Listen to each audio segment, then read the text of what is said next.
Hello guys, today we are going to learn a very special lesson in clock repair, which is really the most important step of it all in my opinion, or one of the most, which is just letting the power down if you are going to disassemble the movement, because if you don't let the power down, the mainsprings will explode and you will cause damage to not only yourself but your surroundings, and you may break stuff. I mean, you may break teeth, pivots, never mind, everything. So we have to consider this a dangerous clock, or this one. We don't want to take them apart because it can be very bad. You'll know all about it. So firstly, I'm going to show you, well, there's two kinds of springs, one of which is open mainspring. So this is just an American count wheel, time and strike. Gilbert, yep, that's Gilbert. And this right here is a barrel mainspring clock, where the mainsprings are in a barrel. And this is just a standard Harmony movement. Neither one of these movements function very well, by the way.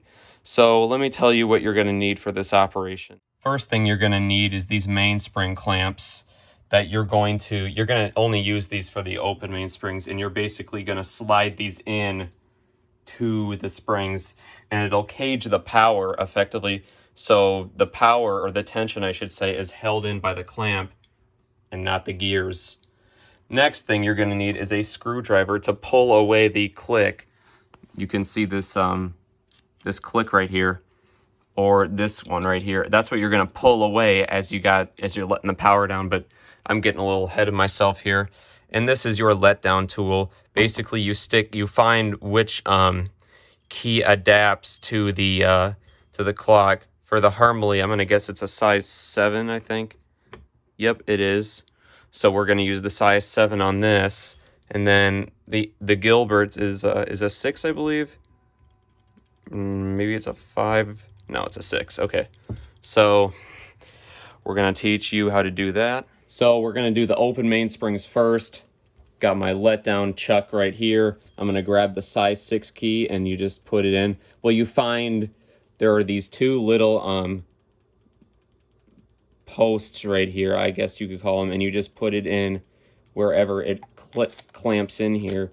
So get that in there, and then I'll show you what to do next.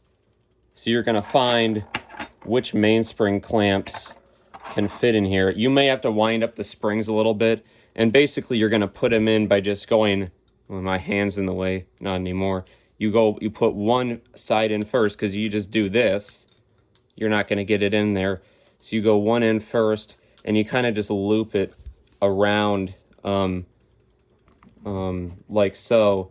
Now, the challenging part is keeping this clamp right here. You don't want it to fall down, so I'm going to use a couple winding adapters to keep it in place, like so. So I got this one let down, as you can see. I chose to do this one for the video because it is much easier to show and to actually do, so I'm not struggling here. So I'm going to show you me doing this one right here. So pick up the movement, slide the clamp in as I showed you before, get the posts ready. Wait, oops, went in the bottom. Put a couple clamps in there to hold it in place. Or no, I shouldn't say clamps, but the letdown adapters. Put the letdown tool on like so. Wind it up just a little bit. Pull the click out of its way, and just let it slowly spin around in your hand. Now, take breaks every so often. Take your time if you need to.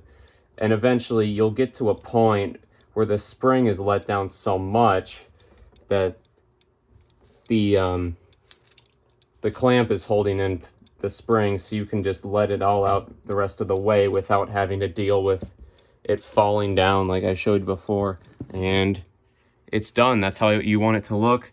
The power is held by the clamp and not the gears, and now you can see what bushings you may have to put in. This one definitely needs a few. Same with this one. Now we're going to move on to this, the barrel mainsprings, which is much easier. So no mainspring clamps needed for this guy. We're just going to put our size 7 adapter on here. 2, wait, that's 8. Well, I guess it could work. And we're just doing the same thing, except for I'm just gonna move this click, or these right here, which I can't show because silly me didn't buy a tripod. But anyway, let's do it. We're gonna let the first one out. My hand might be in the way. No, it's not. So I'll give it a little bit of a turn, or a little wind up a little bit, pull the click out of the way, and just, as before, slowly let it out in your hand. And we're gonna do this with all 3 of them. Like, see how much easier this is from the, let me flip this one over, from doing it with the open mainsprings. I prefer barrel mainsprings, except when they explode, because when a open mainspring explodes, it just goes off to the side. But this, the pressure will be contained in the barrel, and you'll risk breaking more stuff. So that is how you let the power down of a clock safely. And hope this was helpful to you, and I will see you on the next video. Peace out.